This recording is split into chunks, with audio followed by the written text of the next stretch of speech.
Hello everyone, welcome back to my channel. In this video, I am going to discuss about the anatomy of thyroid gland. Thyroid gland, it is a highly vascular ductless gland. The thyroid means a sheet-like structure. So it is located in front of the trachea and the larynx, and it is forming a sheet-like structure over these larynx and trachea. It is located at the level of 5th, 6th and 7th cervical, also 1st thoracic vertebrae.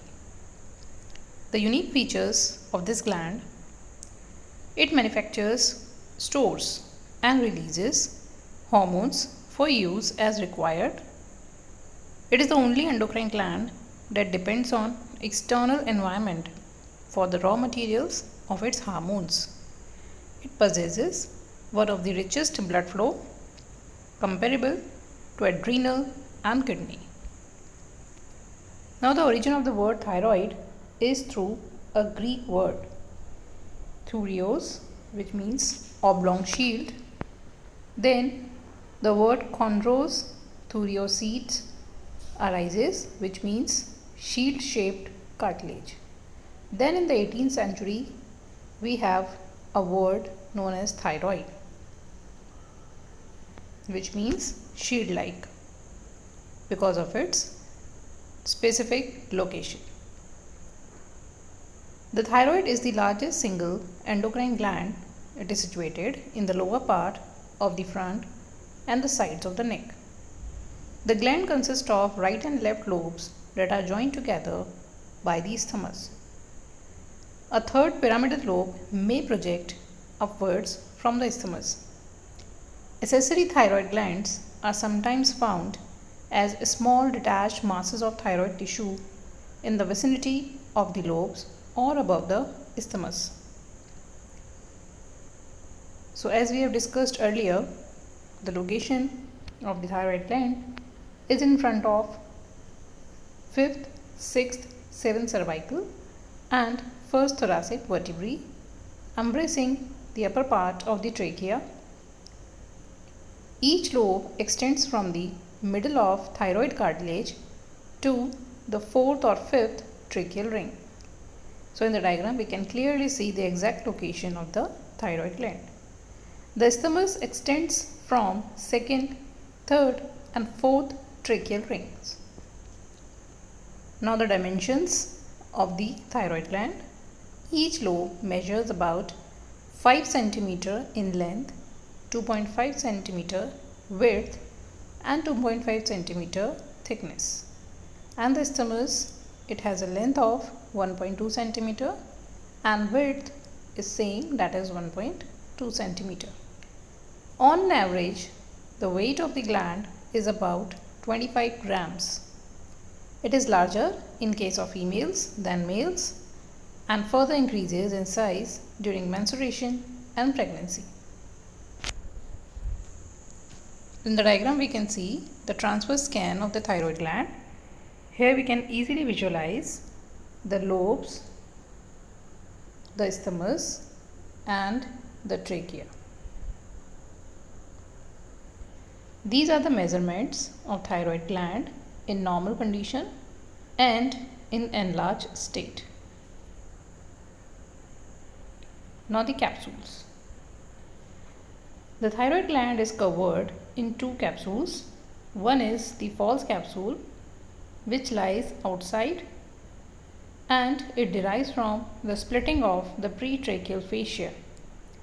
After enclosing the gland, it is attached to the hyoid bone in the midline and to the oblique line of thyroid cartilage on each side. Traced below the pretracheal fascia enters the thorax and blends with the apex of fibrous pericardium. So in the diagram we can see the upper and lower attachment of the pretracheal fascia. It thickens to form a ligament of Berry which connects the medial surface of lateral lobe of the gland with the cricoid cartilage. This explains why the gland moves up and down with deglutition. The true capsule, it is formed by the peripheral condensation of fibrous stroma of the gland. So in the diagram we can see the true capsule lies just outside the gland and false capsule lines the true capsule. In the diagram we can see the ligament of Berry, which is connecting the medial surface of the gland with the cricoid cartilage.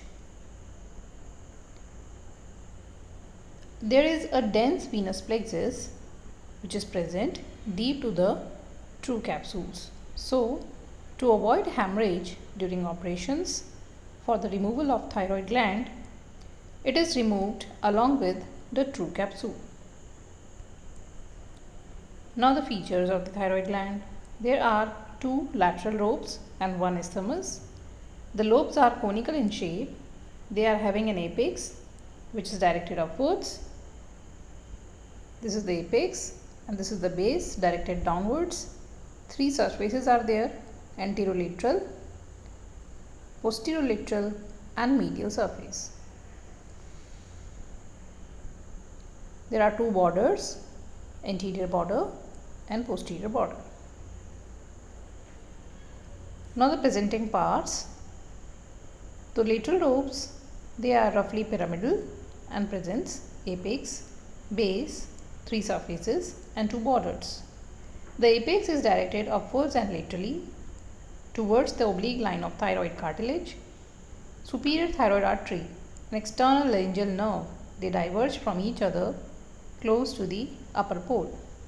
So in the diagram we can see the apex, it's sandwiched between the superior thyroid artery and the external laryngeal nerve. The base extends up to the 5th or 6th tracheal ring. It is related to the loop of inferior thyroid artery and recurrent laryngeal nerve.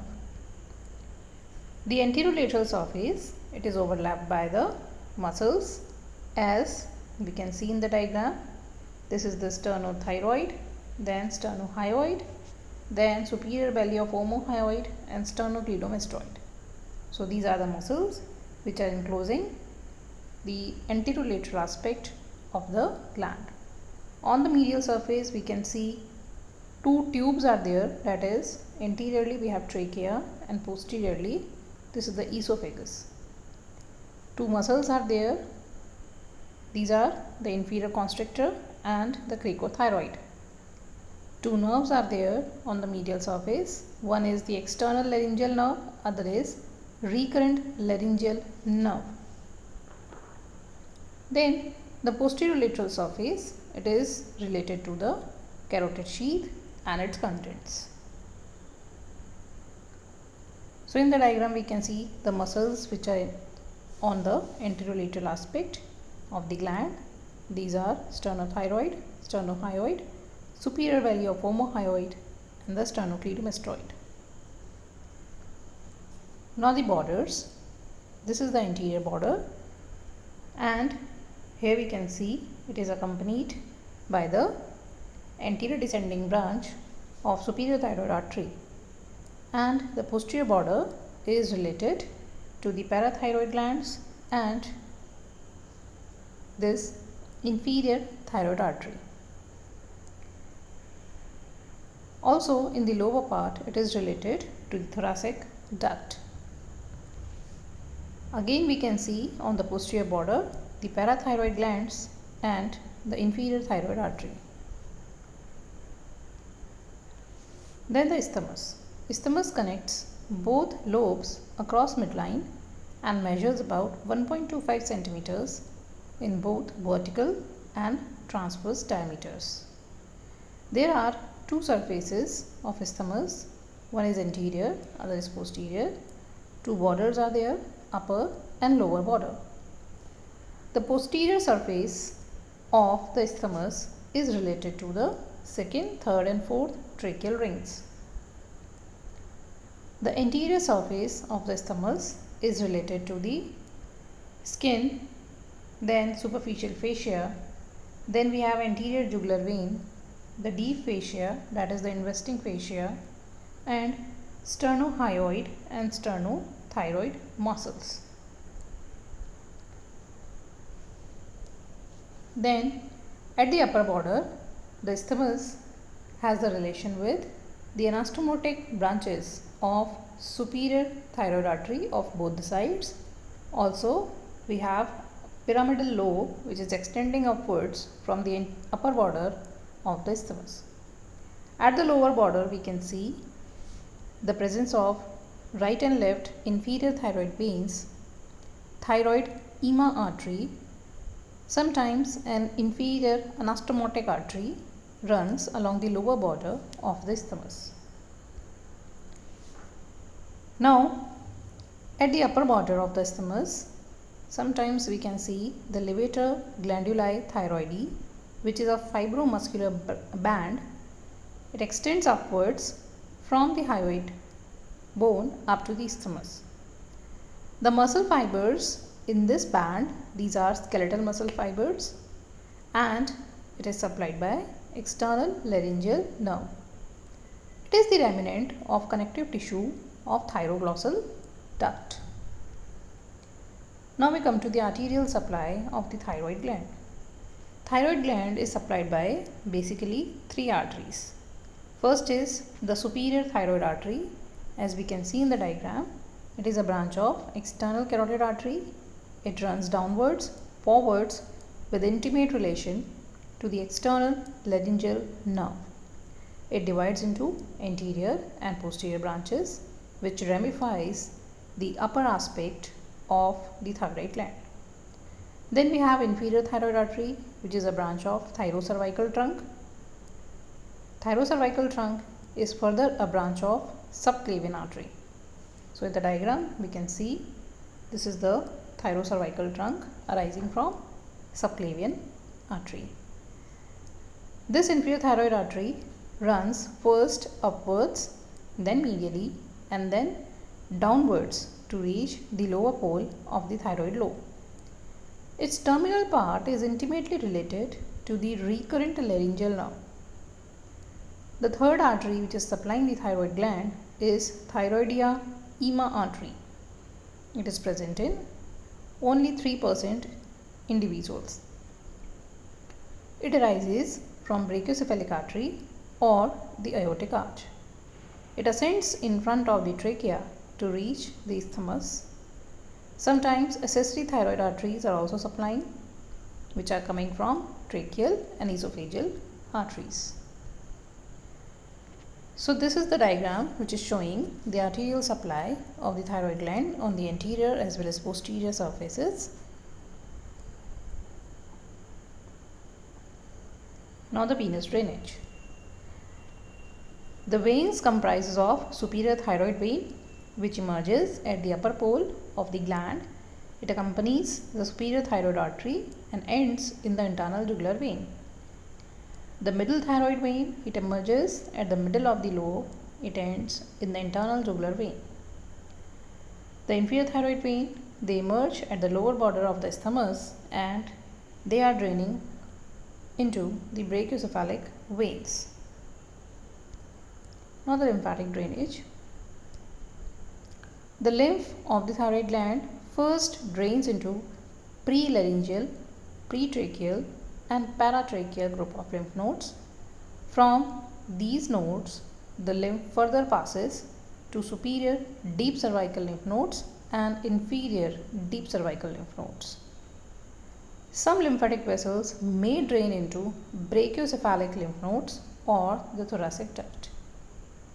In the diagram, we have labeled all these group of lymph nodes. Now the nerve supply. The thyroid gland is supplied both by the sympathetic as well as parasympathetic nerve fibers. Sympathetic nerve fibers, they are coming from superior, middle and inferior cervical ganglion and they are vasomotor in function, while parasympathetic nerves, they are coming from vagus and recurrent laryngeal nerves. Now come to the clinical anatomy. First is the goiter. Goiter is any swelling or enlargement of the thyroid gland. This moves with deglutition. Hyperthyroidism. Hyperthyroidism is the hypersecretion of thyroid gland. It is characterized by tachycardia, tremor, exophthalmos, increased basic metabolic rate. Then hypothyroidism. It is the hyposecretion of the thyroid gland. It causes myxedema in adults and cretinism in children.